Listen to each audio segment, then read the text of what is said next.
Give your 30-second background. Sure. Thanks so much for having me. My name is Jen C. James. I'm with the City of Concord. I've been a Concord resident for about a year and a half now, but I've been a resident of Contra Costa County since 2011 when I was a student at St. Mary's College. And I'm interested in sustainability issues. It's kind of the background that I work in, and I'm excited to serve on this committee with all of you. Awesome. Thank you. Welcome. And I think there's been 4 other new members, but they did intros last month. Okay, awesome. Well, welcome. We're excited to have a lot of fresh blood as we are here for our first meeting in 4 years, I think, in person. So thank you for that, and thank you for everybody for wearing pants, unlike on your Zoom cameras. The next item on the agenda is public comment. Emily, have we received any public comments? We have not received any public comments. Okay, is there anyone wishing to speak on the public comment in the room? I haven't received any public comments. Okay. Is anybody on Zoom? No public comments virtual. Okay. Awesome. The next item on the agenda is the consent calendar, which includes a summary of actions from the December 13th, 2023 meeting and acknowledgement of the member attendance log. Are there any changes or comments from the committee members? Have we received any written public comments? We have not received any written public comments. Okay, and seeing no members of the public here, do I have a motion? I move to accept them as written. I'll second it. Chris Saunders. Okay, motion by Ed Miller and seconded by Chris Saunders. Emily, please conduct a roll call vote. Member Bankert? Yes. Member Esegoe? Esego. Okay, thank you. Member James? Yes. Member Miller? Aye. Member Moriarty? Yes. Member Patel? Yes. Member Saunders? Yes. Member Shakiran? Yes. Member Wayne? Yes. Vice Chair Carr? Yes. Chair Ash? Abstain. Motion passes with members Bristow, Chahal, Esquivel, Hammond, and Stark absent. Great, thank you. We will now move to the regular agenda items. We have 3 items. The first item is an action item that will be introduced by Matt Kelly and presented by the City of Panola staff to review their calendars years 2020 and 2021 Growth Management Program Compliance Checklist. But Matt, can you give us, before you make the intro, can you give us an overview of where we're at on the checklist season, please? Yeah, thanks, Chair Ash. Checklists do have a season. It's about a year long when checklists can be submitted, usually about June of the even year through June of the odd year. So all 20 checklists were due last June. A lot of them came in at the end, which is why we're still reviewing them. But tonight we have our last 3 out of 20 checklists. So after tonight, calendar years 2020 and 2021 will be in the books, and that will allow us to have paid out over $24 million in local streets and roads funds back to the cities, what we call our return to source funds. That's what your approval of the checklists do, by you acknowledging that these checklists that the cities are compliant with the growth management program through the checklist, you are then releasing their local streets and roads money, which is 18% of Measure J. So it's a really important function. Just so you know, the next round of checklists will start up again this June, thereabouts. So before that, I'll be bringing you our proposed update for the checklists and allow you guys to have input into that. And then we also do an overview of the checklist, a more detailed overview of the checklist. I call it my checklist primer, and we go over what you should be looking at when you review these checklists, because as you've probably seen, the full version is usually a couple hundred pages. The reduced version we included in the packet is maybe 50 or 60 pages. So it's a lot to look at, but we try and guide you through what the important things are to look at. But that's also why we have the cities come in and present, so they can provide you a summary of what's in those several hundred-page documents. So that is kind of a overview of where we're at today. Like I said, we'll be through with the checklists for this round, or cycle. After tonight, we'll be able to have some meetings where we talk about things other than checklists and talk about things that maybe you're interested in, what the authority is interested in sharing with you and getting your input on. So that's probably what we'll be doing between now and when the next checklist is released. So I'll end that update there. And actually, I'll take any questions if you guys have any questions about the process or where we're at. Great. Well, then we'll get to our first, and I should note, we wouldn't normally bring you 3 checklists in one meeting. Normally 2s, we try and limited it to, but because we had 3 left, and we decided let's just get them all done tonight. So, and the chair concurred, so. So I'll get things started with the city of Pinole. One of the smaller cities in the county, but with a lot of transportation issues. So we will invite the planning director, David Hannum, up to present on their checklist. As I like to inform you guys sometimes when appropriate, David is a new staff with the city and wasn't around for the last checklist, so this will be his first presentation.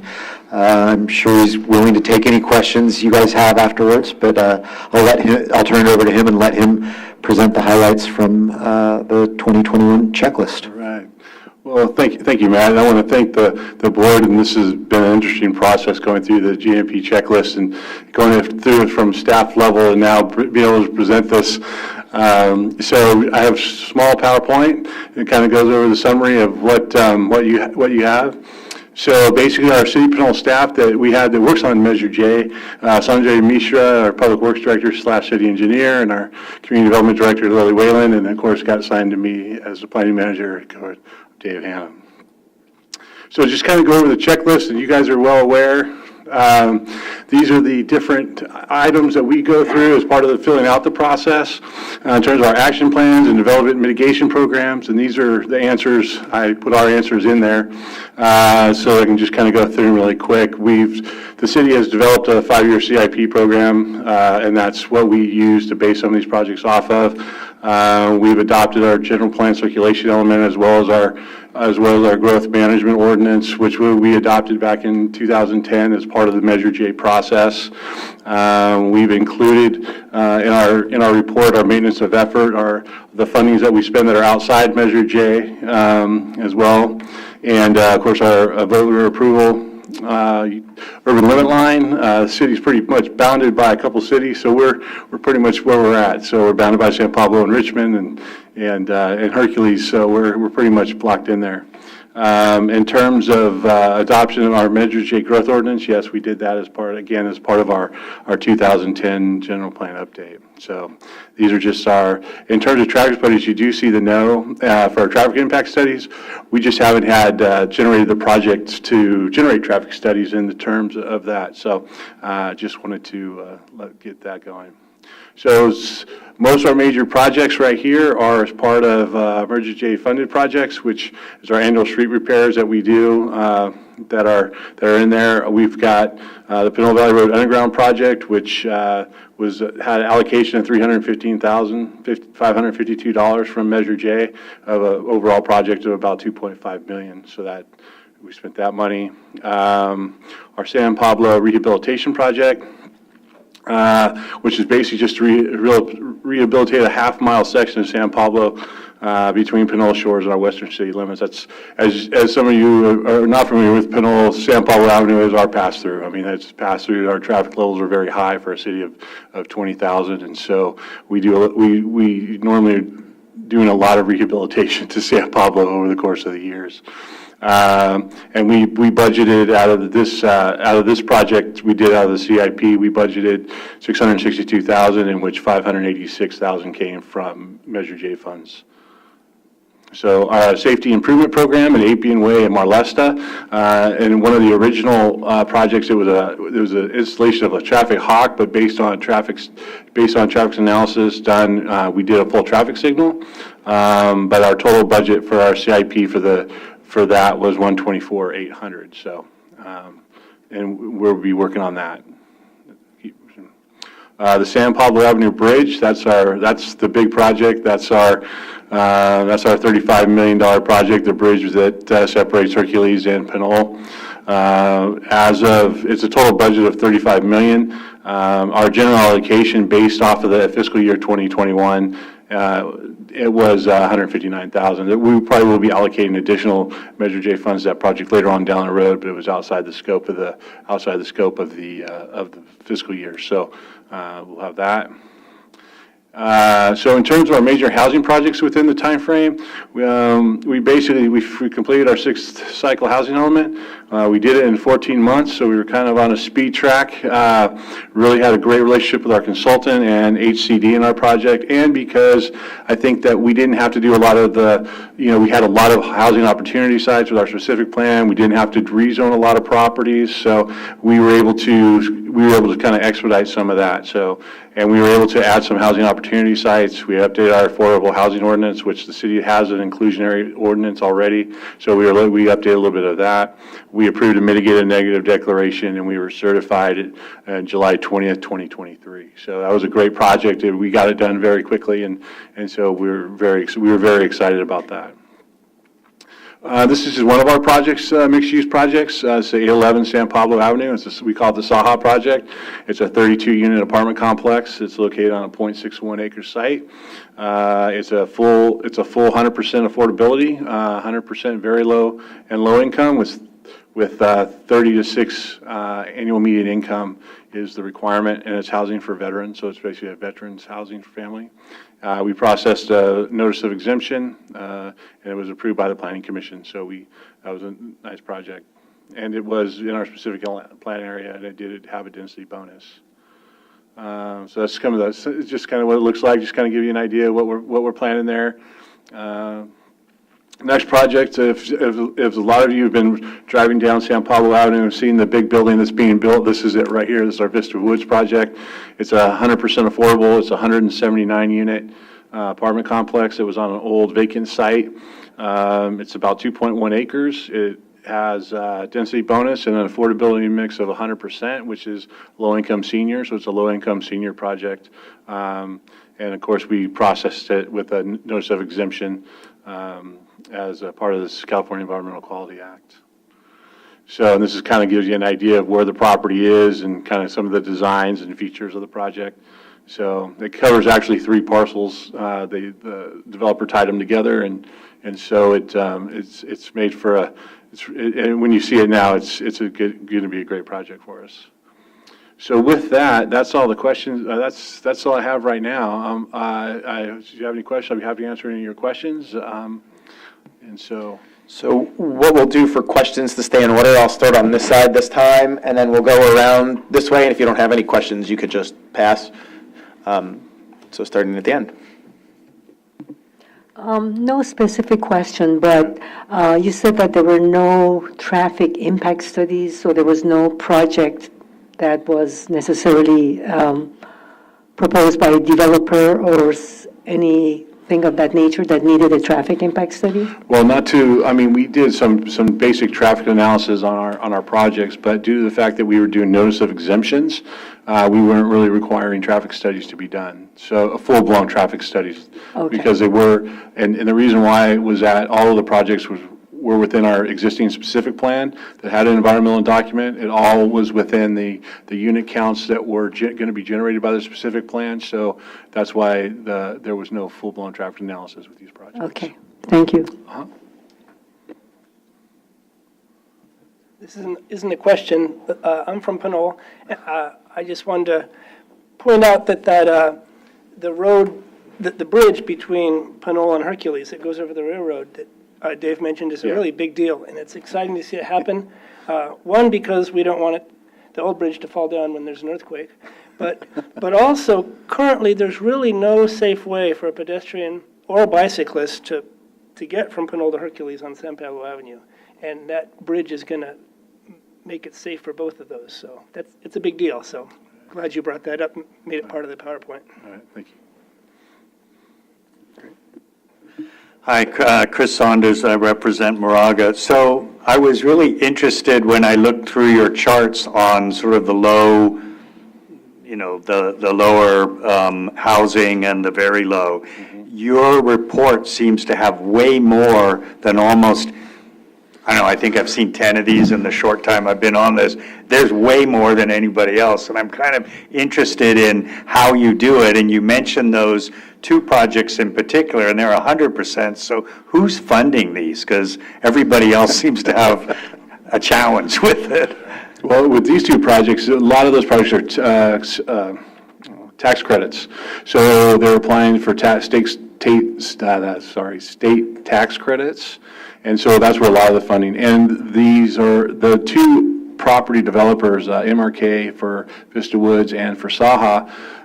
They have a lot of funding sources throughout their programs that they go to. So and the city also has, as part of their successor agency, we had some funds that we were able to put into the project that allowed them to build as well. So it was a combination. It's multiple funding sources.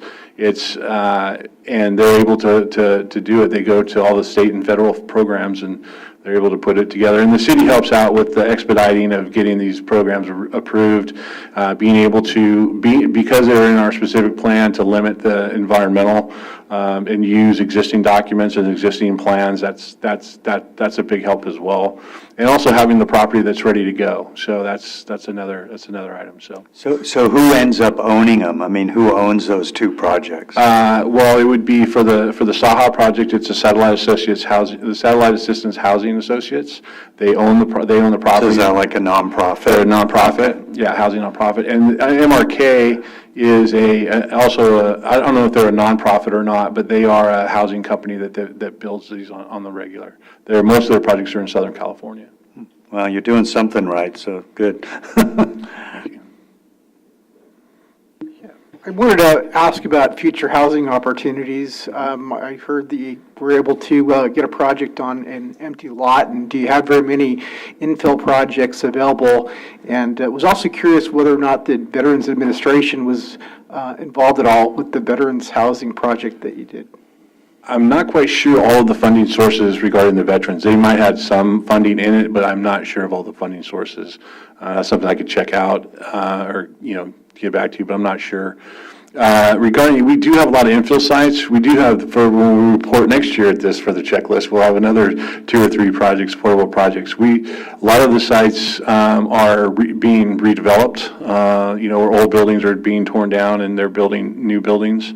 In fact, we have a project where in our Pinole Vista Shopping Center where we have the old Kmart that's being put down, and they're building a 223 unit apartment with about a 20% affordability, serving low, with about 27 units for low and very low income or moderate and low income residents. So it's just we're being creative in where we are, and the developer, we're able to expedite some of these projects through the entitlement process, which is helping them a great deal. And so it's been very good for us these last. We got hit with about 5 projects in about 3 months. I mean, they all came in totaling about 620 units. And so, I mean, they've been working with the city for a while on the outs, but in terms of when they started submitting their applications, they all came in kind of at one shot. So, because we hadn't done much housing before that, but.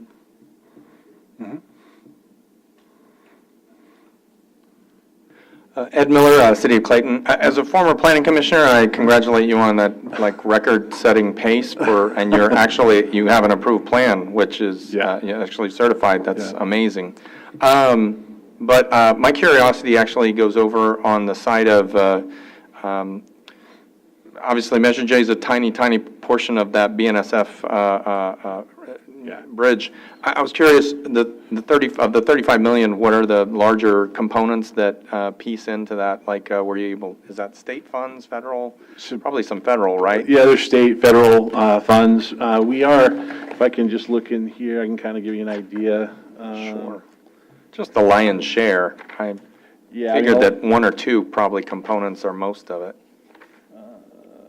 I knew that question was. Sorry. Yeah, when you bring something in with a $35 million Yeah, sticker we bring in the big price. projects, that's where all the all the questions are. Let's see if I can. Hey, Jared, do you remember, what was the other city that just was going gangbusters? Was it San Pablo? What was the town that had 3 or 4 major housing projects going? Wasn't that Hercules? Was it Hercules? Maybe it was. It was in the same corridor, this American Canyon kind of. Hercules has a big housing project up, right? Mm-hmm. Yeah, go ahead.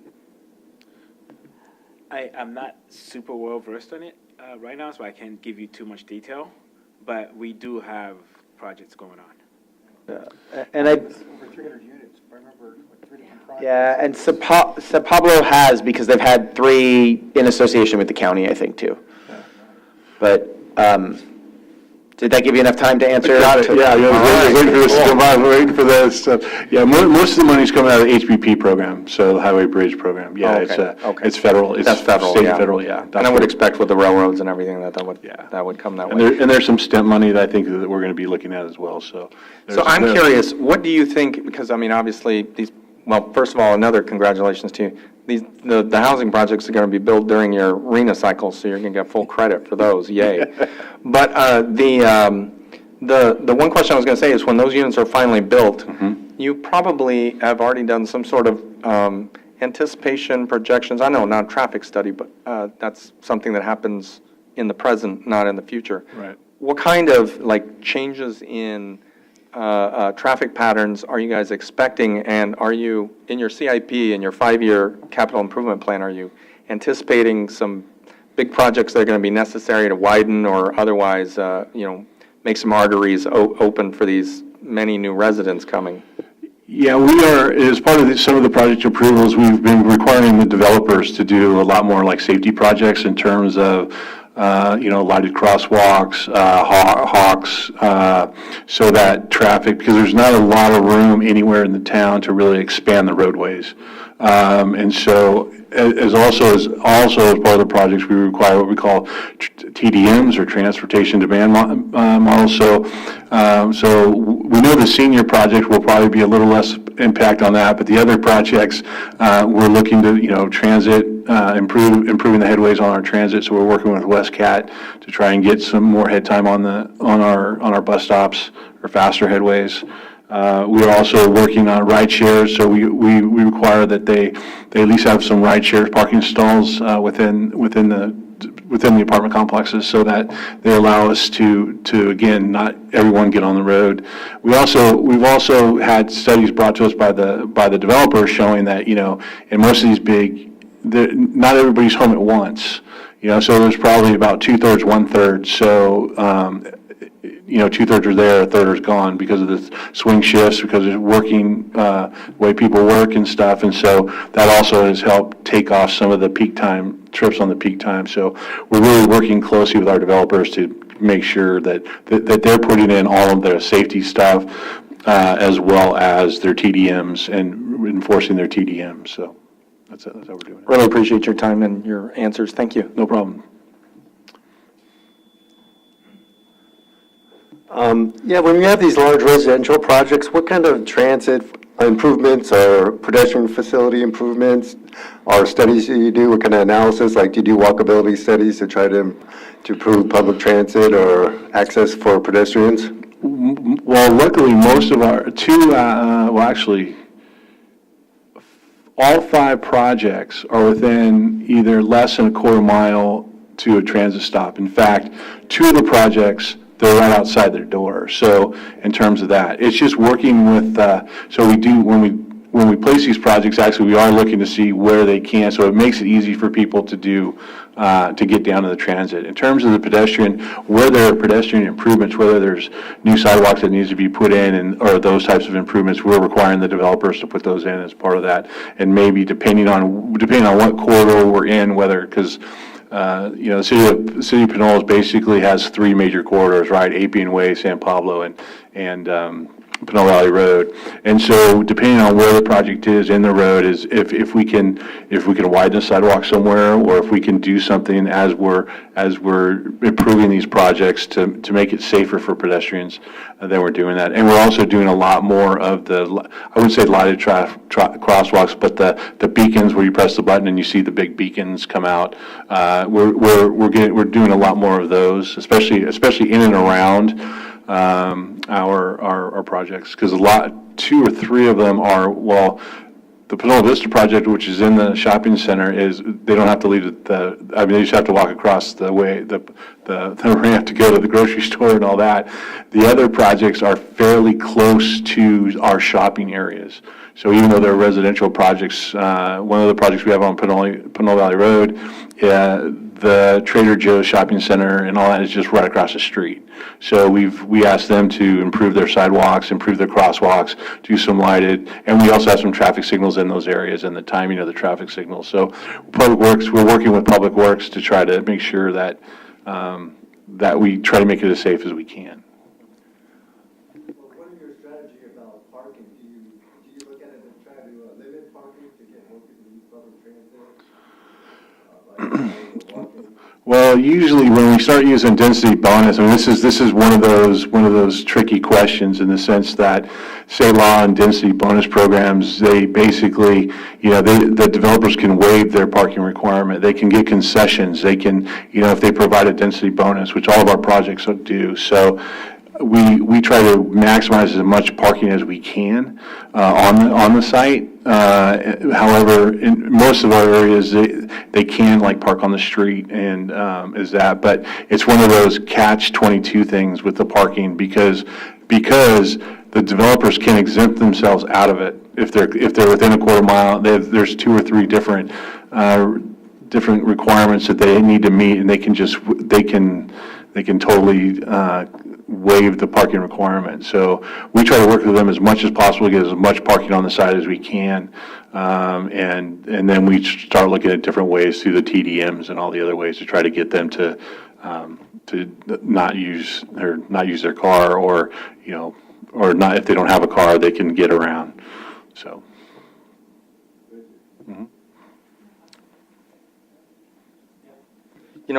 This is a really salient point because we in Clayton have a development that's highly controversial ourselves right now, and this is all about the parking. The CEQA review doesn't allow you, if there's enough affordable housing as part of the project now, then parking cannot be used as part of the CEQA review to exclude the project, and so we, for example, in our particular case, there is less than overall, there ends up being somewhere between 1.1 to less than 1 parking stall per unit in this particular development because of the bonus density and so forth. And so on the end of that, there was a law passed this year which is new. I mean, before, there was already language that excluded this from consideration, but there was a new state law passed this year that explicitly prohibits using parking as a reason for denying an affordability project. So we are working with our developers to try to get as much parking as we can. Most of our units or projects have at least a 1-to-1, so 1 unit, 1 space. 3 out of the 5, 2 of them don't. 2 of them are less than 1 per unit. One is a senior project, so that's kind of, that was kind of that. But the other one, they proposed 16 stalls. We were able to up it to 20 on their site. So again, we're always working with them to try to get as much parking as we can on site. Awesome. So my question goes back to a comment you made early, which is Pinole punches above its weight in terms of the number of cars that pass through the city, way above its weight compared to its population. Do you get additional funding from county, state, federal sources comparatively for that? Or no, you're just a small city who's fighting to do the best you can? I know that's commentary, but just hoping you can give me some context. Yeah, and I'm going to try, I might have to refer to Matt here real quick, but most of it is based off our population. Most of the formulas that we use are based off our population, so we're not getting the full, and there's kind of a bonus for that in the sense that we can't mitigate for pass-through traffic. So we can't include, so in our traffic studies, you can't, even though let's say San Pablo has 100,000 trips, but only 18,000 of them are due to the city of Pinole, and the rest of them are due for people going between, Hercules and San Pablo. We can't mitigate for those additional 75,000 trips. So that's the part that, kind of benefits us. But we try, we have to maintain our roads, and that's why we go out to the other grant programs to help alleviate that. So unless maybe you can hit. Yeah, unfortunately, Measure J doesn't have a bonus for pass-through traffic. The authority is doing the best it can working with MTC and others to keep people on the freeways and from diverting down San Pablo Avenue. It's not an easy thing to do, but that's the goal, is for the regional agencies to focus on keeping that traffic on the freeway, so the locals are freed up to use their local streets and roads. But yeah, we're not giving Pinole any extra money, unfortunately. We would sure love it. No. Well, it just goes to a question that's for every city, right? Yeah, that exactly. has major pass-through roads. Yeah. So, is there any public members? Public comment? We have not received any public comment. Awesome. Member Moriarty, would you like to do the honor? Yeah, I would like to move that we accept Pinole's GMP checklist. I'll second that. Okay, so we've got a first and second on that. Emily, can you call the roll? Member Banker? Yes. Member Esselgo? Aye. Member James? Aye. Member Miller? Aye. Member Moriarty? Yes? Member Patel? Yes. Member Saunders? Yes. Member Shakaran? Yes. Member Wayne? Yes. Vice Chair Carr? Yes. And Chair Ash. Yes. Motion passes unanimously with members Bristow, Chahal, Esquivel, Hammond, and Stark absent. All right, thank you, David, and for being our first in-person guest. Hopefully it wasn't too painful. Nobody threw anything at you. Yeah, no, it was all good. I just want to thank the board for giving us this opportunity to do so, to present our projects and everything. So, and I want to thank the board very much for approving our GMP checklist. So, thank you very much. Awesome. And Matt, you have gift bags for everybody, right?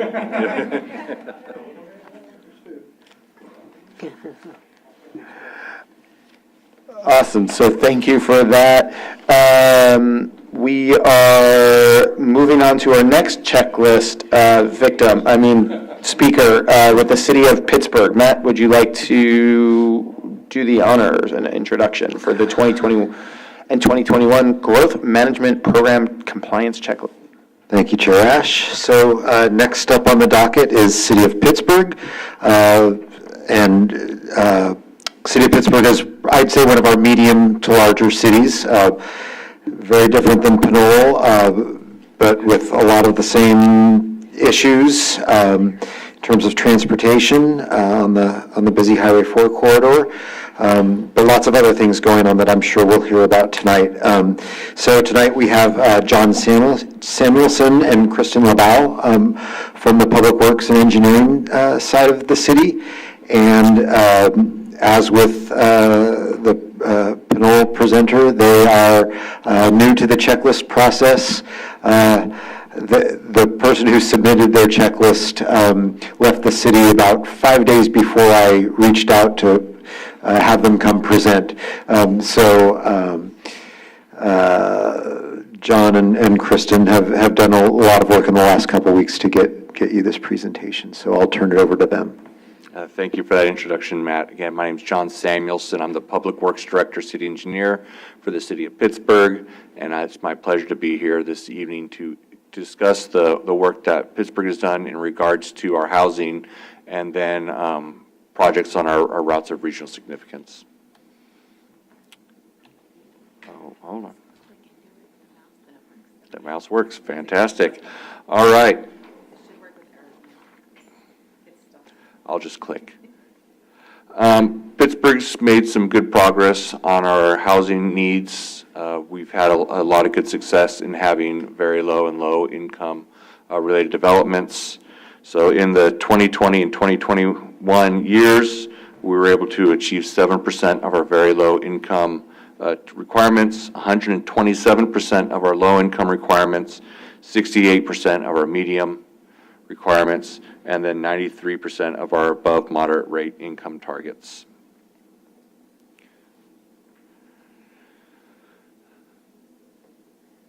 So the Southern California News Group did a report of all the cities in 2021 in regards to how well they were doing on housing, and we're pretty happy at City of Pittsburgh that we earned a B+. You know, it would be nice to have received an A, but the average grade was C-, so we're ahead of the curve, and we're continuing to focus on how can we provide housing for all members of our community.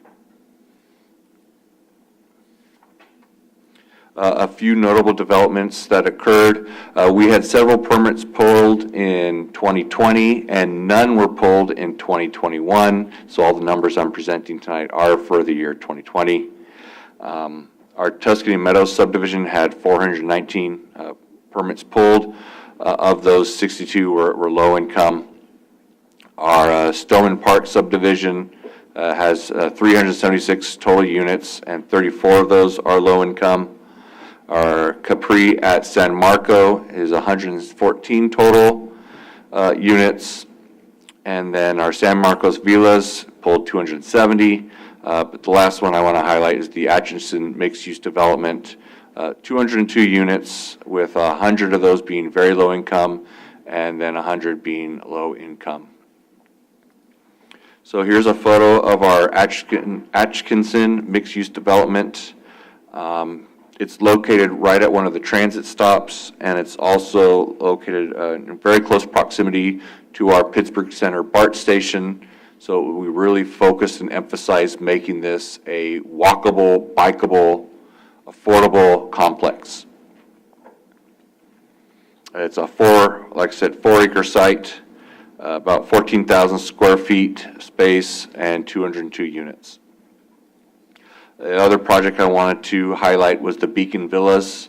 It's more of a townhouse style home with 37 units for very low income and low income housing.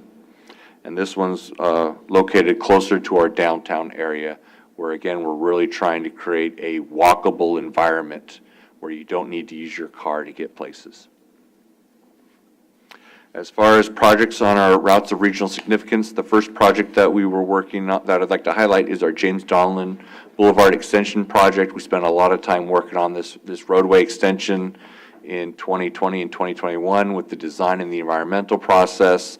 The intent is to create parallel capacity to Highway 4. Pittsburgh gets a lot of traffic through our city, especially as Highway 4 starts to back up. People want to cut through our city. And so the intent was to build this road to get people off our more local roads and onto this more like a bypass road. Funding for this is primarily coming from the East Contra Costa Regional Fee and Financing Authority. Another project that we've been working on is our Leland Road Pavement Improvement Project, but it also includes improvements on Loveridge Road. This is very heavily trafficked, both from our local residents and cut-through traffic, and it's degraded the pavement, and so we're in the process of trying to rehab that. And as part of that, we're going to enhance the bicycle and pedestrian features on these roads, narrow up the lanes, buffered bike lanes, make it more of a complete street, all-use route. Another project we're really excited about is our BART pedestrian and bicycle connectivity project. This one we received several different grants It's going to build a Class 1 bicycle paths to the Pittsburgh Center BART station. So on Railroad Avenue, we're going to connect the Delta De Anza Trail, which goes through our community, and have a Class 1 all the way to the BART station. Again, we're trying to get our pedestrians and bicyclists off the road and make a more inviting and welcoming environment for our bicyclists and our pedestrians. We're also building a Class 1 bike and ped trail on California Avenue to the BART station, as well as additional striping improvements on Railroad Avenue to the north. There was a section without any on-street bicycle lanes, so we couldn't fit a separate Class 1, but we were able to add a buffered Class 2 bike lanes on that section of Railroad Avenue. So they'll have a continuous route of traffic, or bicycle lanes, I should say, on Railroad Avenue. And then as we're continuing to try and build additional parallel capacity, we were able to extend West Leland Road as part of development, getting closer to being able to extend it all the way to Willow Pass. And so that's another project that we're going to continue to work on, but this was exciting to get this one completed.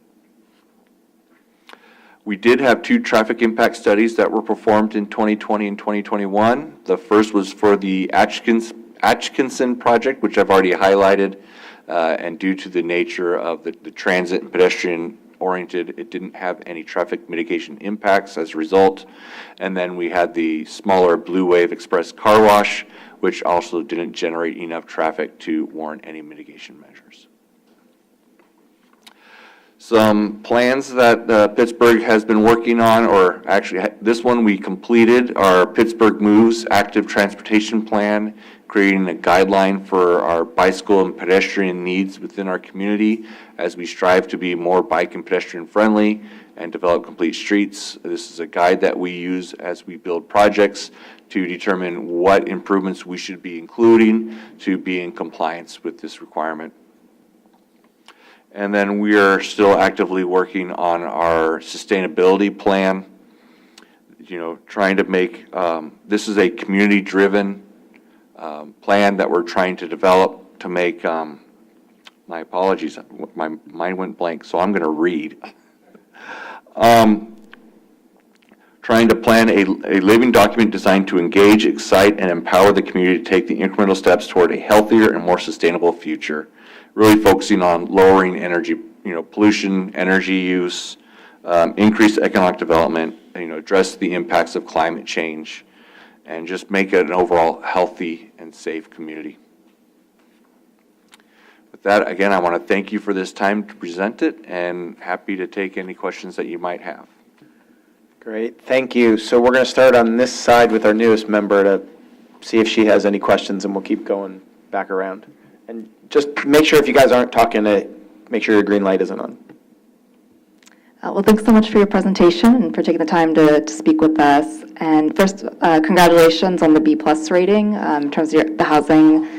That's obviously something to be very proud of. And I was curious if you could speak to maybe some of the best practices that helped contribute to that rating, like what the city of Pittsburgh has done to, obviously you highlighted some of the projects, but things that stood out to you in terms of achieving that rating.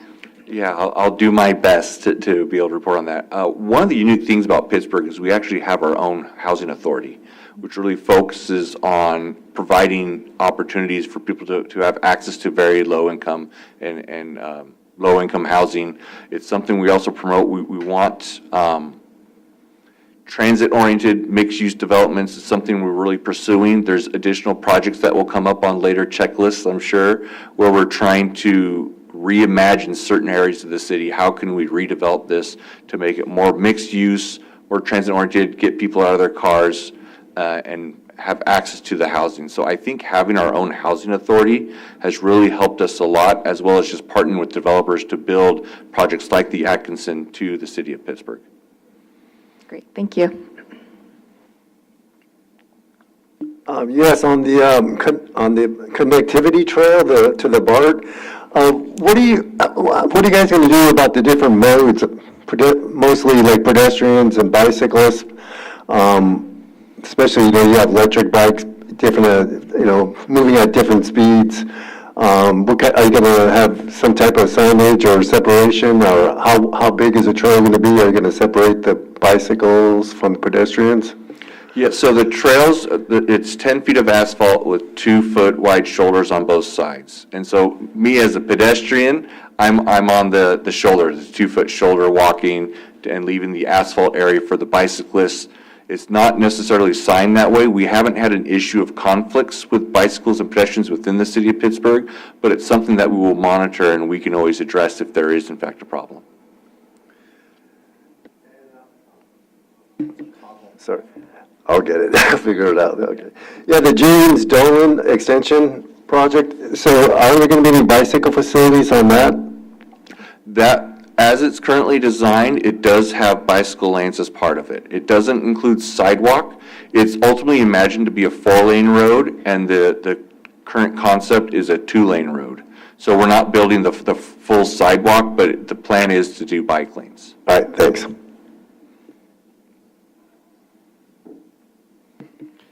Yeah, James Donlin. So I really would like to talk just briefly about this.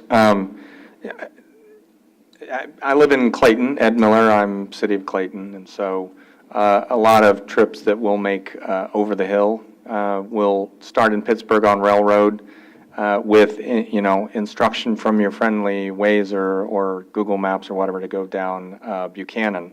And Buchanan has been, don't take this as an attack, but there's been a lot of pedestrian and car fatality on that particular stretch. But it's that Buchanan, Somersville, Dogleg, down to James Donlin. And I'm trying to understand this extension. Where geographically does that fit in? Are you routing around Buchanan, skipping it to get over to Railroad, or is this right next to the James Donlin Road itself?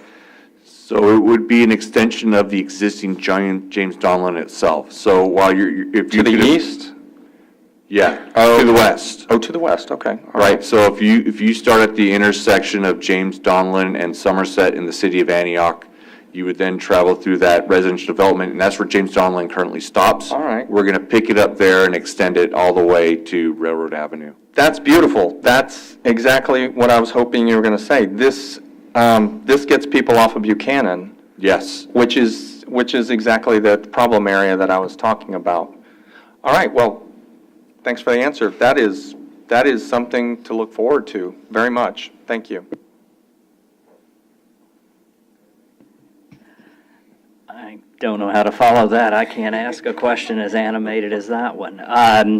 But I did, kind of following up from what Jinsey asked, a B+ is a great grade.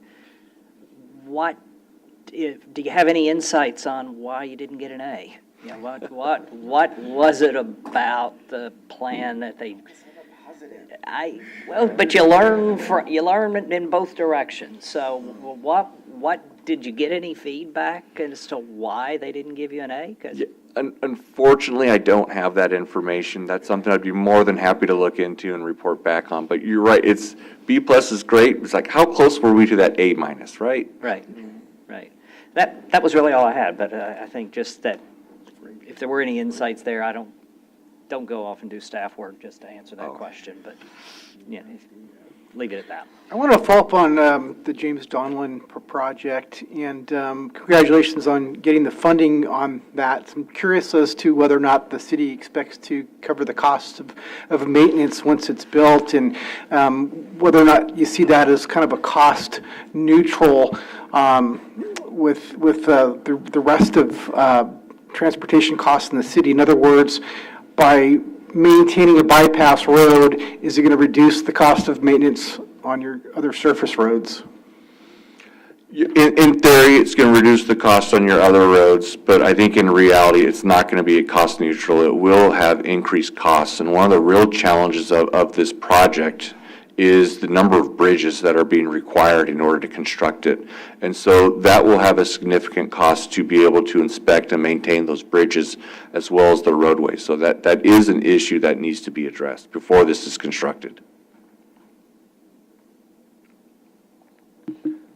I just sort of have more of a general question, and Matt may want to kind of comment or note it, but there's so much effort going into, bicycle and pedestrian, locations, and I certainly support that, and when you listen to the questions here, I think there's a lot of people that support it.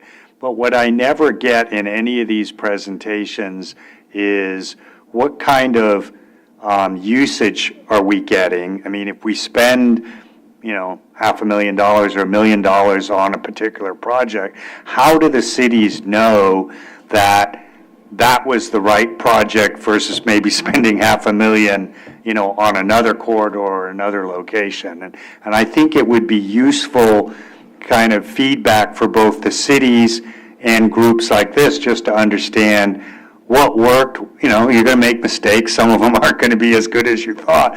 But when I've asked this question before, I don't even think anybody's measuring it. So how do you guys decide where you're putting them, and if you're able to figure out what was a good one or it was a success, how do you do that?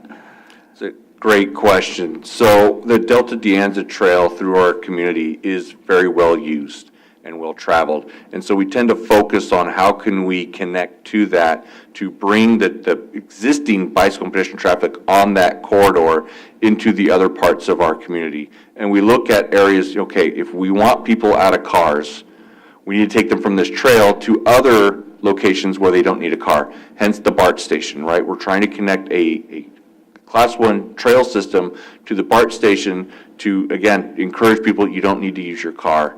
What we do see is there is a lot of pedestrian traffic around the BART stations.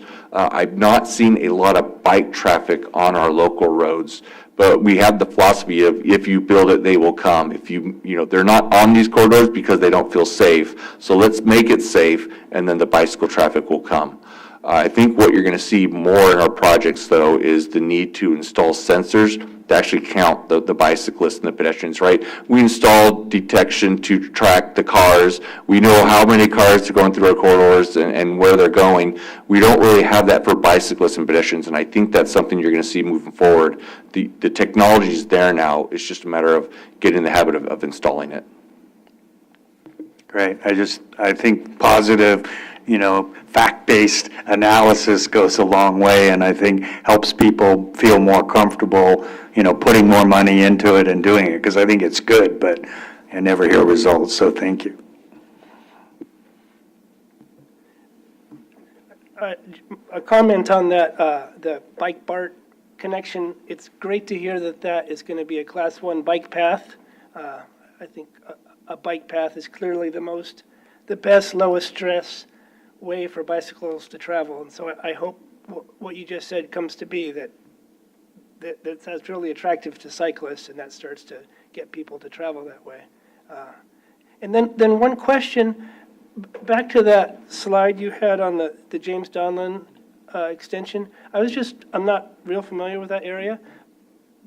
I was wondering what that giant green swath of land is, and what's it doing now, and how are you able to build a road through it? Yeah, so on this slide, you'll see that the red dashed line is really our city boundary. And that's why you'll see that big green swath there. It's just undeveloped land, right? So this area was taken obviously in the spring when it was still green. And so it's undeveloped land that we would have to purchase in order to build and construct this road. And the real challenge is this land not within our city boundary. And so it means partnering with the county in order to try and acquire the right-of-way to then construct this improvement. Thanks. A couple of questions. Following up actually on the question from this gentleman here. Sorry, I don't know your name, but I'll learn it. So I guess I'll term it as a return on investment. You're talking about measuring, the bicyclist with the technology. Has there been instances where community or stakeholder feedback has led to modifications of any projects? Yes, we definitely want to get impact from the community. We've had members come to council meetings. We hold neighborhood traffic or neighborhood improvement team meetings where we invite the community to come out and tell us where their problems are. We've engaged them with Pittsburgh Moves. And so we do have some very active bicyclists, activists within our community, and he's always happy to let us know where there's issues with the bike system and what improvements we should do. He's also really good at notifying us of grants and what project we should submit for those grants. So we do get feedback from the bicycle community on how the system is working for them. Thank you. The other question, I think you mentioned there were some projects where the permits were pulled. If you can maybe touch on that, a little bit more color there. And I guess this other question ties into that. Instances where, well, if the permits are pulled, the budgets are going to be impacted in, I'm assuming, in a certain way. So if you can touch on that also, like how does it impact your budget? Yes, okay. So this is the slide that shows the permits that were pulled in year 2020. And just as a reminder, we didn't have any pulled in 2021. And so there are impact fees that come with every permit that's pulled. So that's where we're able to generate our local and regional traffic mitigation fees. And those really help fund some of the projects that we're presenting to you this evening. So the more permits that pulled, the more revenue that comes, the more infrastructure that we can construct. Thank you. One last question. I said a couple. For some of these projects, this may not really even be in scope for these projects, but curious to hear your thoughts on, or your opinion on the environmental aspects of these projects, like the impact or some of the hurdles you all had to go through. Maybe that ties into the grade, I don't know, but just any thoughts you have there. Yeah, so a lot of these development projects are more infill, so the environmental impact isn't as severe. A lot of them have been developed before and have been sitting vacant for a while, and so there's not really a habitat there that's being used in order to convert it to this new use. So the environmental impact is more in regards to, vehicle miles traveled, how are you generating more traffic, more congestion, things of that nature. So that's really where we focus our environmental documents on, at least the transportation aspect of it. Are we creating a visual impact? Are we creating additional congestion? Are we creating additional noise? And so it's a lot easier to manage the infills. Now, on the outskirts of our city is still growing, and we do have those larger developments where they are taking, undeveloped land, hillsides, and they're grading. Those have a greater environmental impact. So it's a matter of working with the biologists and identifying what are the protected areas that we need to preserve. And so it's reducing the density of the housing, having more preserved open space, and managing the development, because we still want to grow, we still want to create more housing for our residents, but we want to do it in a way that's, as friendly to the environment as we can.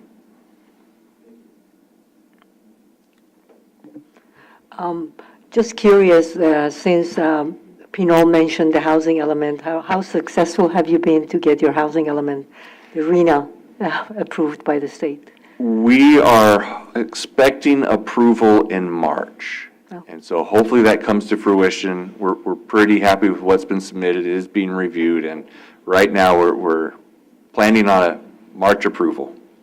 Okay, that's good. Thank you. Okay. Anybody else before I go? I have one. Go ahead, Chris. Just, you kind of mentioned you still need to grow. How built out is Pittsburgh? 80% of sort of the next 10 years, or closer or less? Just a rough idea. That's a good question. I don't have a great answer. If I had to go rough estimate, 80-85% built out. There's some large development or large areas that have been approved for development where they really haven't started to build. And then there's plenty of infill opportunities as well. So if I had to take a guess, I'd assume about 85%. Okay, great. First, on the routes of regional significance, which you referred to a number of times, do you meet with your neighboring cities and the county for the unincorporated area ever regularly to talk about that and plan? Because we know roads don't end with one zip. Yeah, so that's the advantage of the East Contra Costa Regional Financing Authority that we've established, is we work collaboratively to discuss the traffic in our communities, not just our city, but all the communities, and we developed a regional traffic impact that all the cities have adopted. Any new permit pulled in any of the cities in East Contra Costa County pay towards this regional fee, and then we work together as a consensus to determine what are the priority projects, which would then be eligible for funding from these regional funds. That's how the majority of the Highway 4 widening occurred. A lot of the freeway improvements have come from this, and that's where, James Donlan and Sand Creek Road Extension are funded out of this regional fee. So we do work with our neighboring cities, Antioch, Oakley, Brentwood, as well as Contra Costa County. Great. And this next question is probably more for Matt. What is the process if, it sounds like several committee members had a lot of questions about James Donnelly Road, and we're excited about it. If we wanted to show support for the city in their effort, do we have the ability to do that at a future meeting? Do we have the ability to suggest to the CCTA board of support, or to say to the county, we like this project? Is there a process for that? And if so, what it is? And if that's even an inappropriate question, you can tell me that too. I think something could come from this group. Whether it would come from whether the board would write a letter, I'm not sure about that. I'd have to check. But we can decide to endorse the project, so to speak.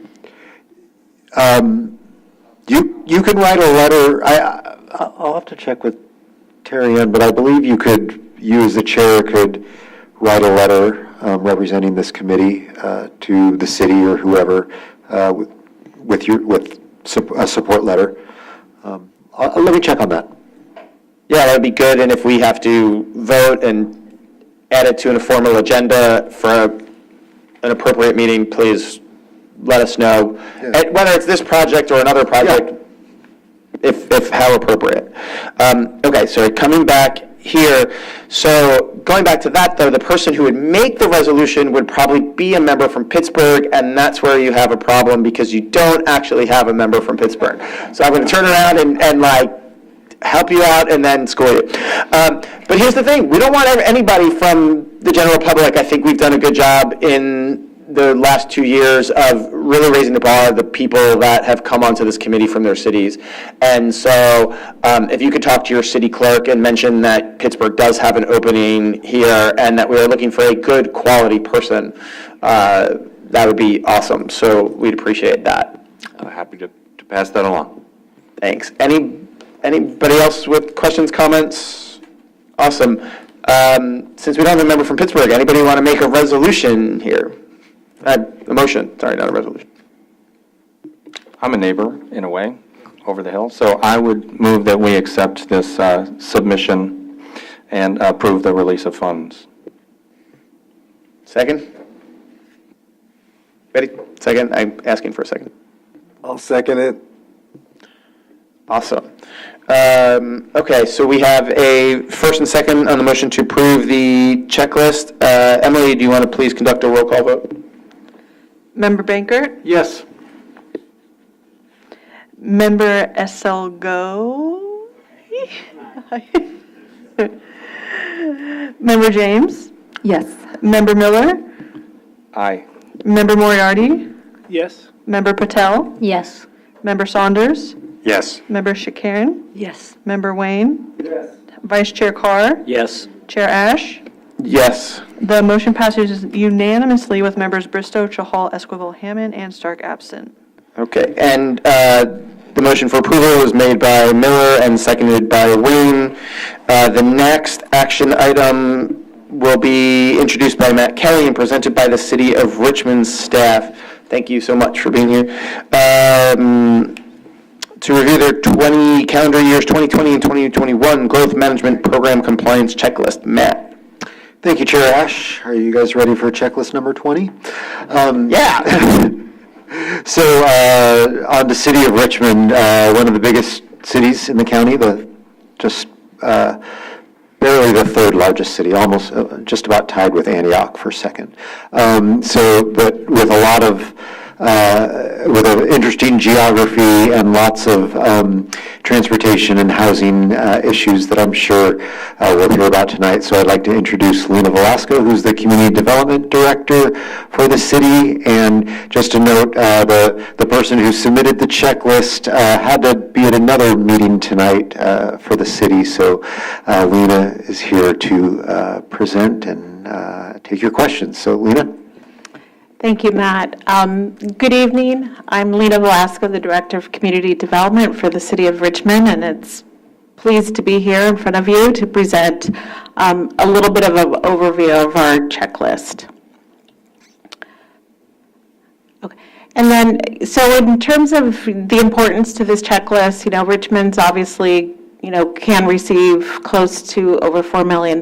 So it's very important in us achieving our capital improvements program, but as well as making our ped and bike improvements.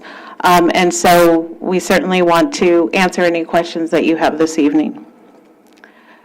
So here are the key areas for compliance, and I'm going to cover mostly the action plan implementation as well as our housing discussion and then some of our key capital improvement projects.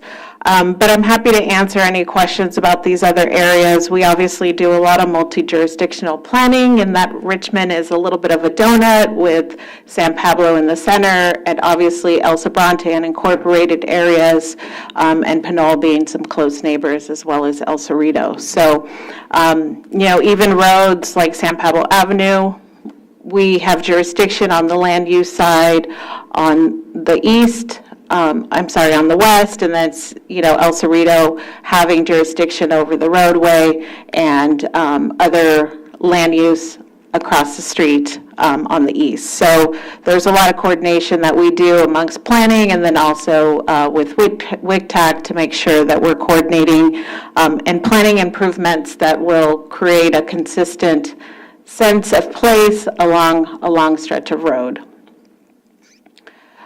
So one of the major accomplishments we did this last year that we think is going to help us in implementing major projects is our local road safety plan. We launched a pretty large project called Travel Safe Richmond, where we looked at sort of where are we having these high ped, but also car, bike incidents. Sometimes it's around schools, sometimes it's around major thoroughfares such as 23rd Street, Richmond Parkway. And so it really gave us an opportunity to understand where should key focus in our areas be. And this was funded through the local road safety plan through a grant from Caltrans. As part of the Travel Safe Richmond initiative, we also did a bike pedestrian action plan. And a lot of this too was meant to meet some of our requirements under MTC ABAG for connected communities priority development areas. So this is going to help us identify what are those high priority projects for bicycle infrastructure, but also bike pedestrian improvements. Because Richmond, really its development history is around World War II, so a lot of our roads are oversized for our average daily trips, and so trying to plan for transit, bike, and pedestrians so that there's a more comfort level in those alternative modes of transportation. Here's just kind of identifying some of the pedestrian spot improvements. A lot of it's high visibility crosswalks. Sometimes it's ADA improvements along a stretch of road, but then also where we can enhance crossings around schools and kind of key community locations such as marketplaces and the BART station.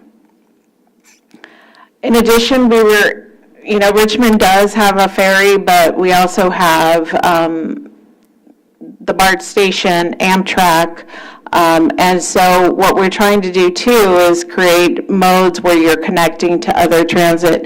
And so this was a project that we undertook as well called the Ferry to Bridge to Greenway. And so we were looking at how do you access the bike lanes that are at the Richmond-San Rafael Bridge, and how do you get there? And we were also able to get some quick build funds from CCTA to do some improvements. But looking at this, and right now we're going to be doing a nexus study, so that development along the corridor, understanding what the contribution towards these improvements will be, along with a regular mitigation for transportation improvements. In terms of our RENA progress, and this is sort of reporting through 2020, end of 2022, obviously Richmond was successful in meeting all our very low income RENA. We were at 100%. At low income, we were 70%. And then above moderate, we were close to 70%. Where we're really challenged is at the moderate income level.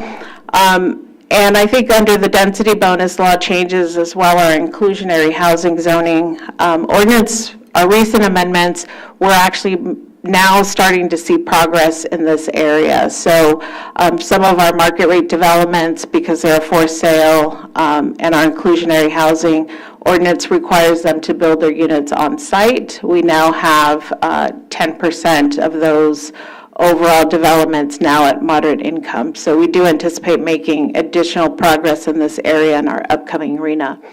Also happy to report that we did get our housing element certified in October. So we've checked that box off, but certainly there's still a lot of work to be done. And we have some major redevelopment projects that we're going to be looking at, Hilltop Mall being one of those sites. It's mostly vacant. It was recently purchased by Prologis, and so currently they're in discussions with Signature Properties, and so we do anticipate housing to be a major component of the redevelopment vision for Hilltop. But we'll also be looking at how we do connectivity to bus service in that area, that since Hilltop right now is both served by WestCat and AC Transit, as well as some Transbay service nearby for freeway users to San Francisco. I'm going to highlight some of our CIP projects for Measure J. So the 13th Street Complete Streets project.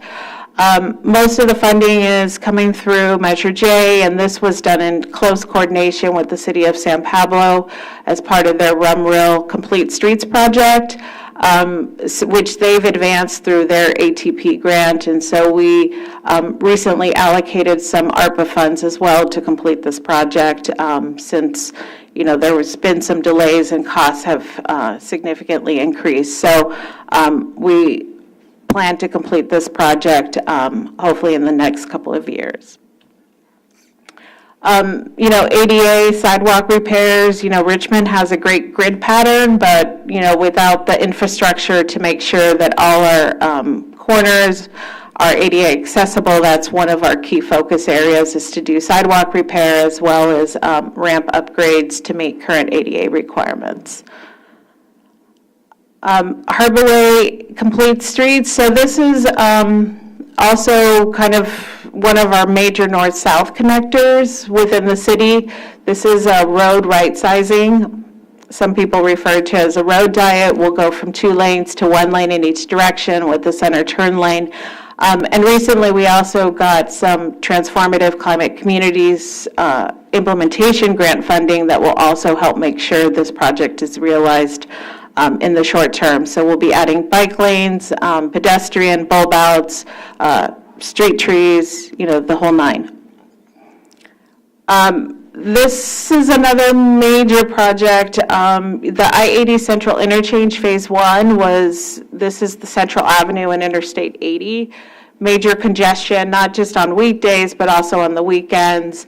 And a lot of it is based on the signals, that you have so many crossings in such a short area that area tends to back up. And so this is Phase 1. It was recently completed, and we're currently in the process of doing Phase 2, which will require acquisition of private property, but will separate the signaling a little bit further and restrict left and right turns into Pierce Street, which serves the Pacific East Mall.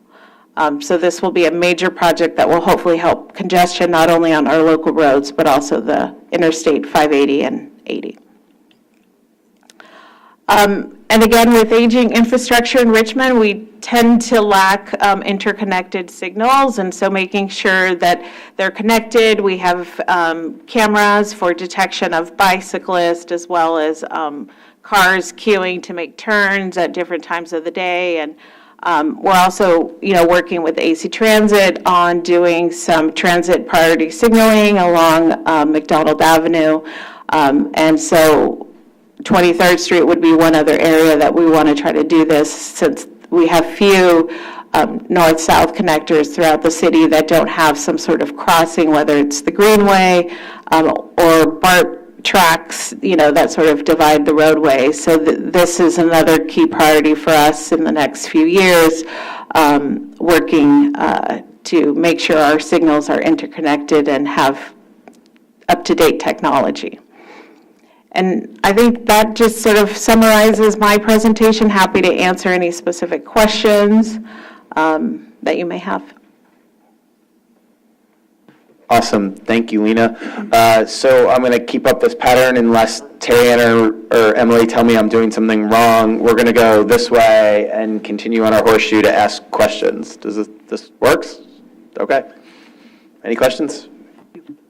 On the Central and I-80 improvement project, you mentioned there will be traffic signals. So right now is always stop sign at both the ramp junctions?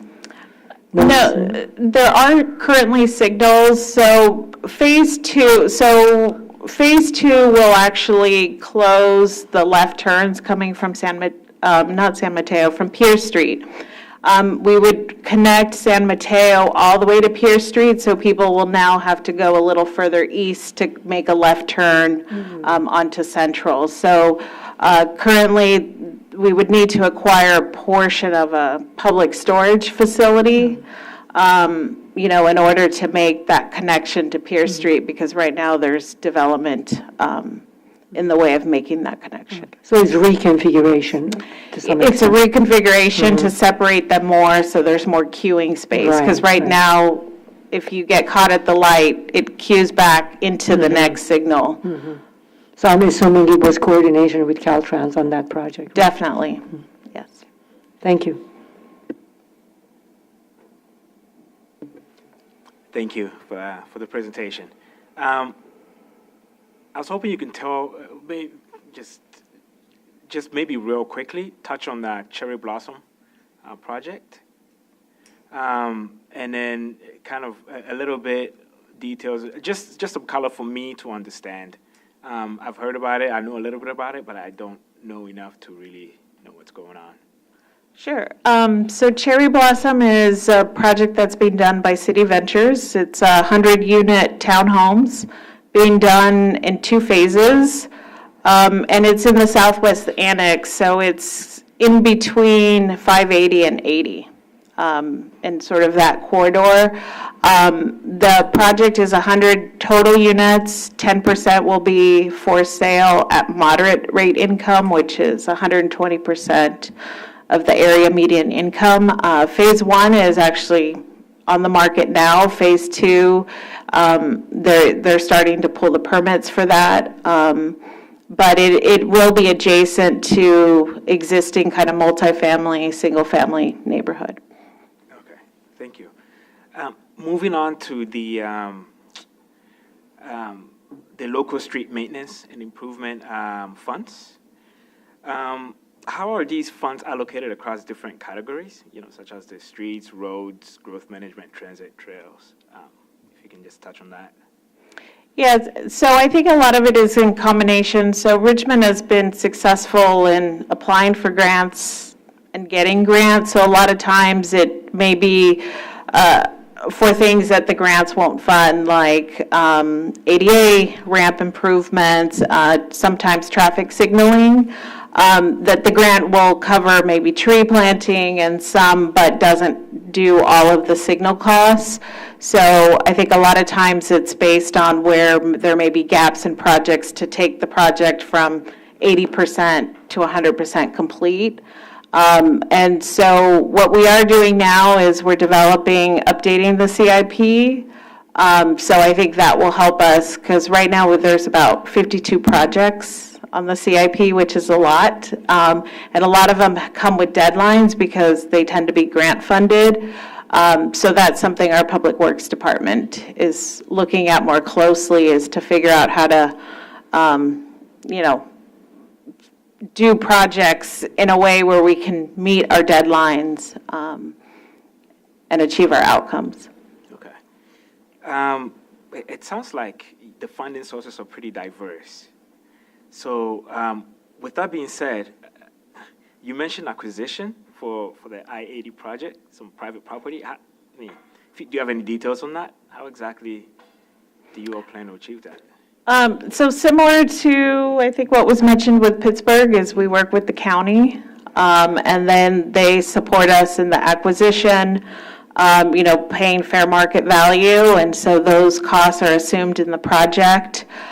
We are getting funding through CCTA on that, as well as other mitigation and local sources. Okay. Last question. The Hilltop Mall project or redevelopment, just real quickly, what's happening there? And Yes, so a few years ago, I think in about 2020, the city council designated or nominated Hilltop as a priority development area. And as part of that process, we applied for PDA planning grants from MTC and ABAG. COVID sort of did a number to a lot of storefront brick and mortar retail, and, Richmond too, we have a lot of logistics facilities, and that's really people's way of shopping. And so the mall has been, closed now for over a year. I think COVID really sort of closed it. It was struggling already with a lot of storefronts and closed. So I think right now we're looking at our general plan and sort of trying to figure out where adjustments need to be made to make sure that we can get some development there and it doesn't just sit as a vacant, blighted mall. thank you. No question for me. I like that term, road right-sizing for road diets. Thanks for that. I'd like to hear just some details about maybe one of your most notable, very low-income housing projects. Sure. So Terraces at Nevin, done by Pacific West Communities. It's located probably about 6 blocks from the Richmond BART station on the east side. Podium style. So it's 2 city blocks. One of them is dedicated for seniors, low-income seniors, which included some project-based vouchers from the Richmond Housing Authority at the time. Now it's managed and oversaw by the Contra Costa Housing Authority. And then the second block is family units. The total is 271 on those city blocks, and parking, still seems to be an issue, is even though the parking was limited, understanding that it's very close to the BART station, which also includes bus service. People are still used to driving, and so we did a streetscape project adjacent as well, but I would say that was our largest affordable housing project during this reporting period. That's fantastic. Thank you. I'm going to ask a question that I remember the news some months ago, thinking about Chris's question about cost benefit around everything we do around alternate transit. Seems there was quite a debate about taking a lane out of the 580 bridge between San Rafael and Richmond, and the cost of doing that with respect to commuters versus the benefit to the bikers. Do you have any perspective on that? Realize I might be stirring some waters here, but it was a pretty charged few days on the news, and I'm just curious, kind of any thoughts that you, as being in the middle of that, might have had about that whole situation? Well, I mean, our challenge as planners, which is really my background, is planning is, we just don't have the space anymore to keep widening roadways, and so we do need to plan for a period of people adjusting to new modes. I mean, you go to a lot of different places, and more people walk, take transit, than are in single occupancy vehicles. So I do think that, I get stuck in that traffic too at the bridge, and, but to me, I think it's important to start shifting to alternative modes. So I do think that there will be a period where people will feel the pain because they haven't shifted their travel modes, because if it's still convenient to drive, people will drive. So just to clarify on the issue, there's currently a bike lane that was added to the bridge, and there's a lot of business groups, I know the Bay Area Council and others, that have pushed to remove it because it's not getting the traffic flow, and it's leading to backups, climate pollution, and other things like that. Matt, just to clarify on the story, Matt, anything else you want to add that you're paying attention to there? Yeah, so BATA and MTC came to this board, or to our board, the authority board, 2 months ago to talk about this. It's going to be coming up in the next, I think, 6 months. I think later this year, all those regional agencies are going to make a decision, and our board will probably have to weigh in. I just want to make sure people understand that there wasn't a lane there before. There was a shoulder, a breakdown shoulder. So the issue now isn't really the amount of cars driving across the bridge per se that are being affected on a daily basis. It's when there is an actual breakdown that there's an adverse effect. Otherwise, it's just too many people trying to cross the bridge, which is something that's, it's difficult to combat that. But there's really only 2 lanes on the bridge. So there is talk of actually adding a 3rd lane, but that would require extending that 3rd lane all the way to 101. And right now, that doesn't exist either on the bridge or on the Marin side.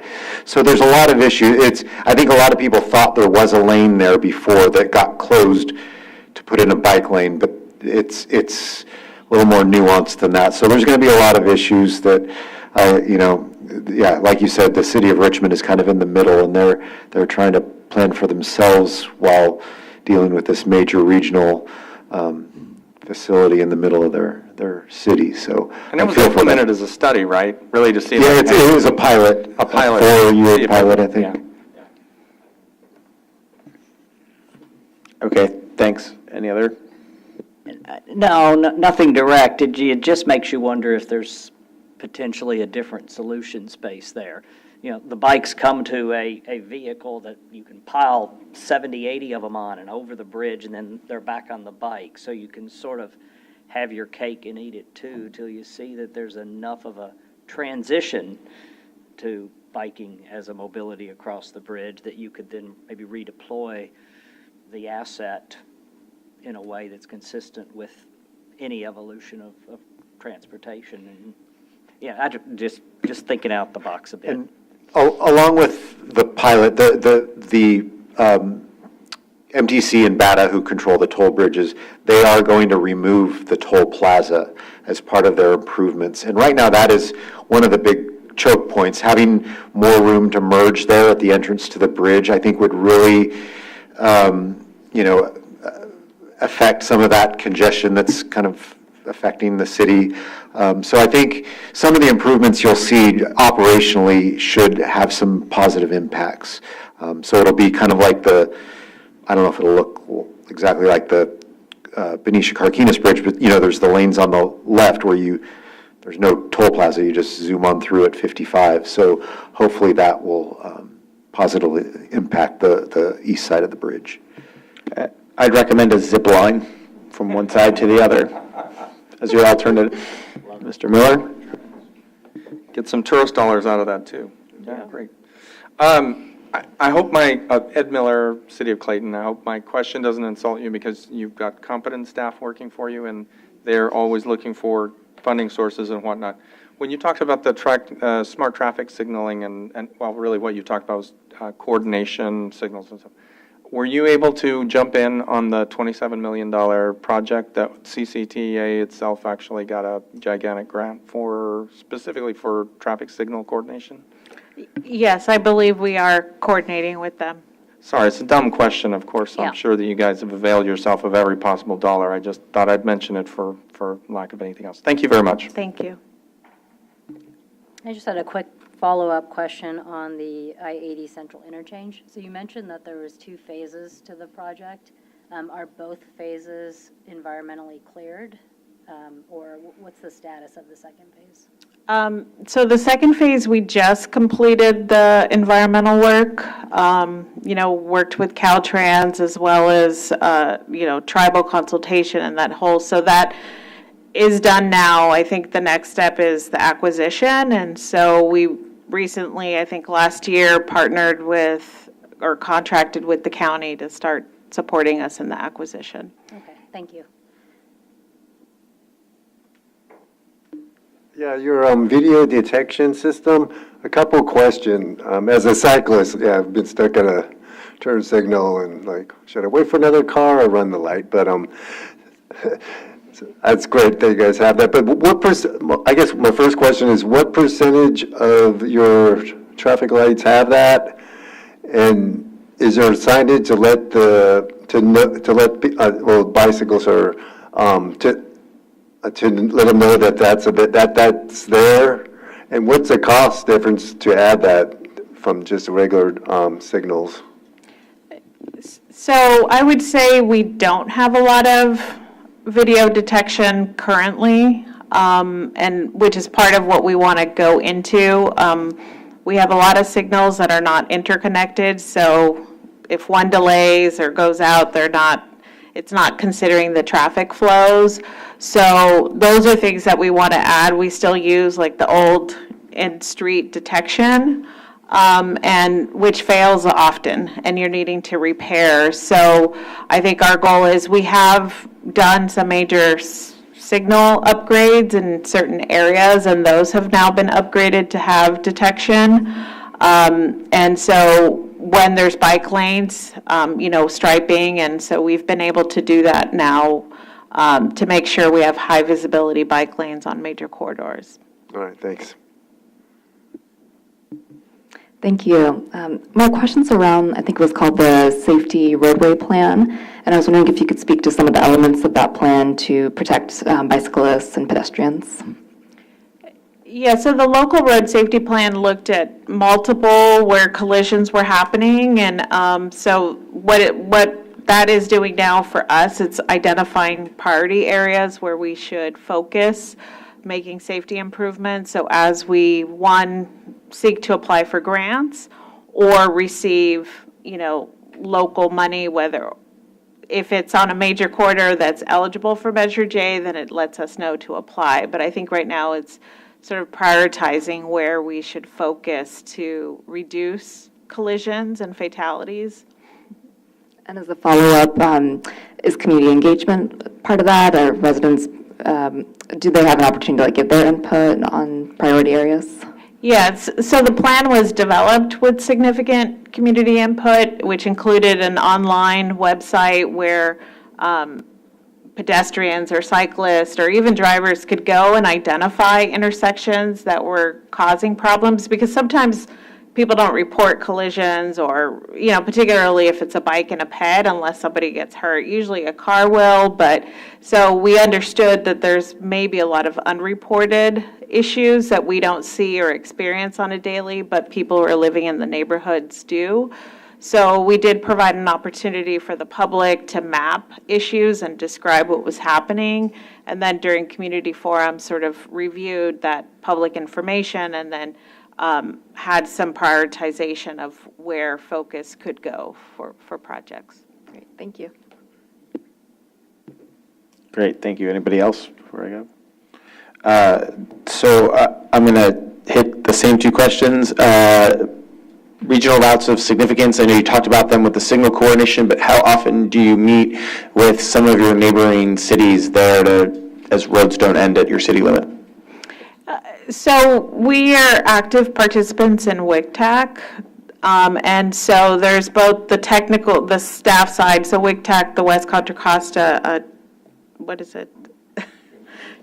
Transportation Advisory Committee. So they have both the TAC, which is the staff, and so we have participants there, and then there's also the voting where the elected boards go. So we do participate on a regular basis, as well as there's several grant projects that we're working in coordination with different cities. So currently, we're working on Richmond Parkway, a plan for that property, which includes the county and City of Richmond and WICTAC staff.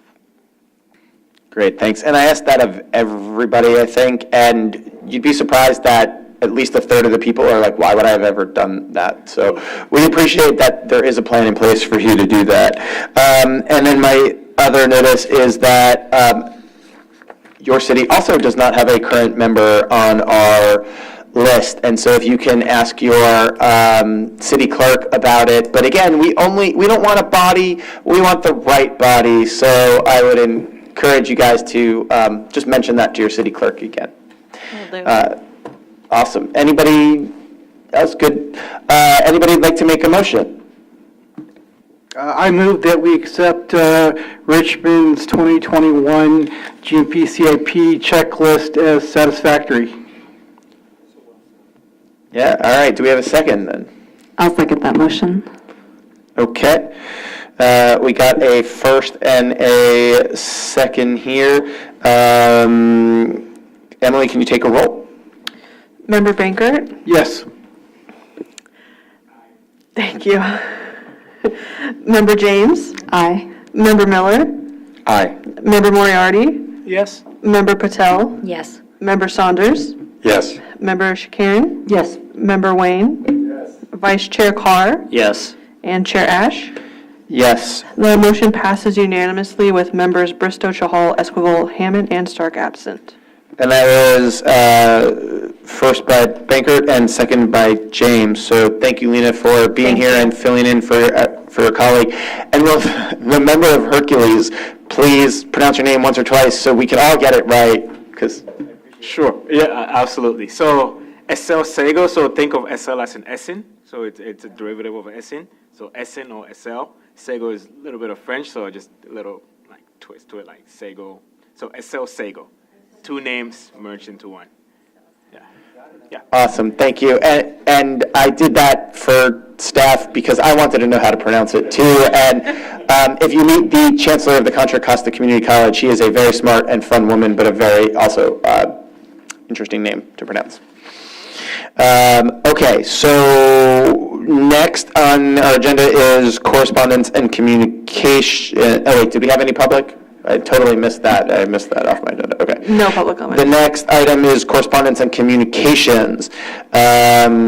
Staff, do you want to go first with any particular updates before they go to the members?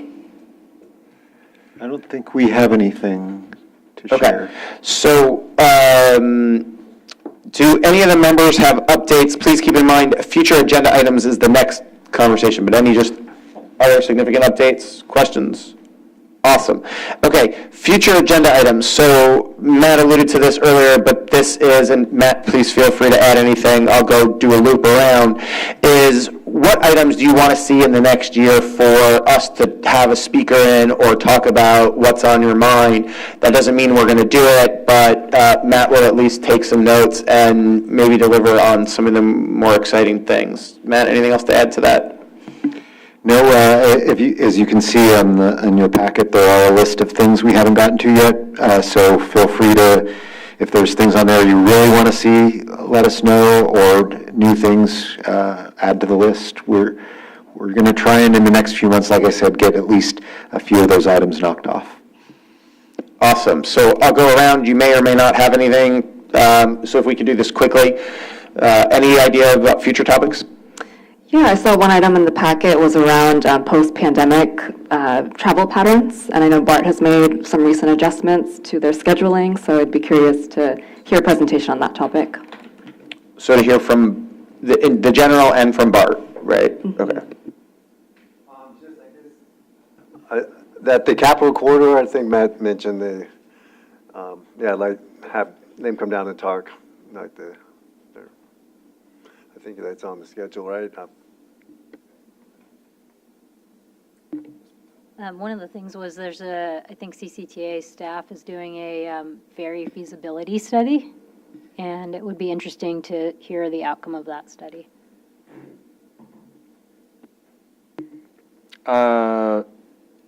MTC was not something that we really have any concept of. We have feeders up into that or something that comes. I don't know what the interaction between the Transportation Authority and MTC might be, but I'm becoming increasingly curious about that. And they might also be a source of information for some of the other things that are being talked about, like the ferry stuff, and also the I'm sorry, what were you talking about? The Capital Corridor as well. I'm going to put Emily on the spot. Can you pull that part of our agenda package up and put it on the screen? Is that possible? Oh, that's a good idea. That are already out there, then we could look at those and say, hey, that one twigs my interest, because I don't have them committed to memory, but there's a nice list. Yeah. That. And one thing that isn't on the list, but that we have committed to you guys is that tour of Gomentum Station once the rains go away. I wrote that down. I knew it was coming. I knew someone was going to hold us to it, so I thought I'd just mention it. So if that's possible, I'll defer any new items, but there we go. Okay, perfect. Thank you, Terry Ann. I'll start looking at it while we continue to go around the room. Yeah, I don't know how Okay. I can get it to make it. Sorry, you're up. Any thoughts? I got nothing to add. Not large enough? Okay. Well, I did my homework on this one. Okay. So I second the post-pandemic thing, because I think a lot of what we're talking about is ancient history, and I'm not sure how relevant some of the things are. I'm really interested in the regional express lanes, particularly how they're working, how effective they are, what kind of travel congestion has it remedied, which was, I think, the primary purpose. I think BART's always interesting, and they're they got challenges. And then I think maybe lastly is the ADU thing. I'm just sort of, again, interested in maybe seeing how many across the county and what it's really doing. I've asked a few questions of different cities of, what they were measuring, and I think, again, they have a hard time measuring that. And then lastly, just the Vision Zero. Clearly, it comes up in a lot of plans. Probably means different things to some different people. There was an update in 21. I wasn't here, so maybe it's not worth it, but it would be interesting. So. Great. The sales tax and the financial outlook, I thought that would be interesting. Would be great. Okay. 680, Innovative 680 program update. Great. And under the county staff sort of report, if we can add their updating, in the process of updating the county general plan, and I know CCTA has been involved from a transit. As that gets finalized, which should hopefully be around March or April, it'd be good to get a post report related to the transit elements of that county plan. I also put in new tech in the space. I think we would all love to know, right? We talked about bike sensors, the gentleman from Pittsburgh, and there's a lot of new tech from autonomous vehicle technology and other sensors going in. It'd be great to get a report on that. And then if we can have John come in and give an update on his work at CCTA on the routes of regional significance. I don't think that was on the list, but I know he doesn't mind staying late. No. Yeah, and we will John and the rest of the planning team, including myself, will be coming to you guys as we develop our countywide transportation plan over the next year and a half or so. And that includes a lot about the regional routes and so forth. So, yeah, we've got a lot to share with you guys. Awesome. Based on reading the list, does anybody have anything else? I don't want to leave. Just, I noticed the smart links on there, and I think some of those things have been coming into the foreground. I heard something on the news recently about some sort of, at least within the county, isn't there some movement on having a single way of paying for different kinds of transportation within Contra Costa? I think that just recently emerged. And then MTC's got their bigger, badder plans supposedly for the entire region, SmartLink. You're talking like bus fare, BART fare, everything on one, yeah. Yeah, integrated transit. Yeah, that's a good idea. Okay, anybody else, questions, comments, concerns, voices? Okay, I hereby adjourn the meeting at 7:49 PM.